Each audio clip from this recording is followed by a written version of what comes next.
Hey guys, old man things here. Get my corncob pipe out. I just started it up. I'll relight it.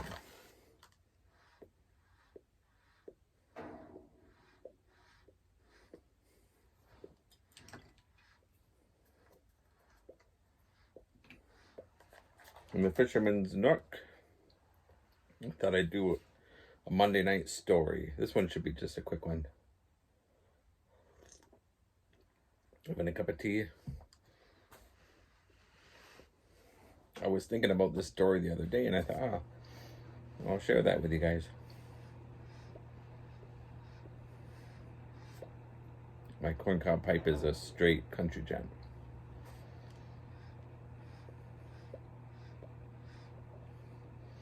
So this goes back to the 70s. My grandparents, the ones who I was so close to, they lived at the time in Paris, Ontario, Canada. And wasn't too far from Toronto. And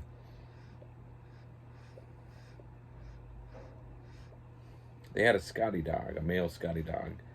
His name was Scottie. And my grandpa just loved that dog. Even a few years before they died. Both died in their 90s. They still talked about, they always called him Scottie dog.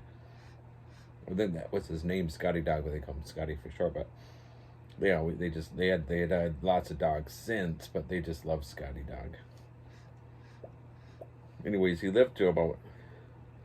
about 12 years old, and he was getting really bad in health, and they knew he was suffering and stuff. And finally my grandma said to my grandpa, she said, you have to take him in. It's just not right, you know. So we took him to the vet, and the vet said, yeah, he really needs to be put down. So he got all the stuff.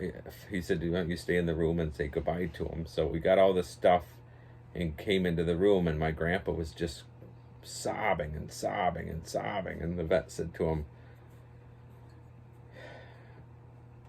he says, I usually don't do this, but he said, why don't you take him home and have one last night with him? So my grandpa really thanked him and picked up Scottie dog, and he put him in his truck and drove him home. And that night they were laying in bed, and of course Scottie dog always laid between my grandma and grandpa. And all of a sudden Scottie dog got up and started barking and barking and barking. So woke them both up, and my grandma said, we should put him out. Well, normally it would just be my grandpa would put him out, but he said, can you, because he wasn't very good, he said, can you pick him up? And then I'll open up the door and everything. So my grandma and grandpa both got out of bed this time. And as they got out of bed, what they didn't know was the house was on fire. And a beam up above them in the attic, because they had a chimney fire, and all their attic was on fire. The beam fell straight down, and it was one of those big, huge, heavy wooden beams. I don't know what size, I would imagine something like that. I don't know. Fell right across both their pillows. And had they had Scottie dog put to sleep that night, they would have been sleeping there, and that beam would have fell on their head. Would have been dead. I would have never got to know them. All right, see you guys later. Stay safe. Keep your pipe lit. Bye.